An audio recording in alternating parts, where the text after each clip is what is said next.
Hello everyone, today I'd like to do a quick introduction of this mini PC by KAMRUI. I reviewed their previous model recently. This one is with Windows 11. It has 8 GB of RAM and 256 GB of internal memory, which is on SSD. It's based on Intel chipset. I'm gonna quickly show you what comes in the box. So it's really neatly packed, which I like. So this is for the power.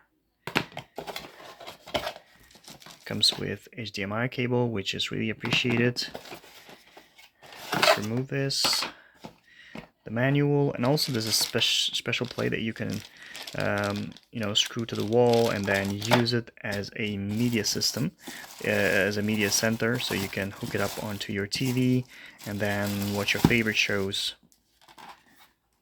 That's the top, and I'm going to show you their USB ports here, also the power button on this side.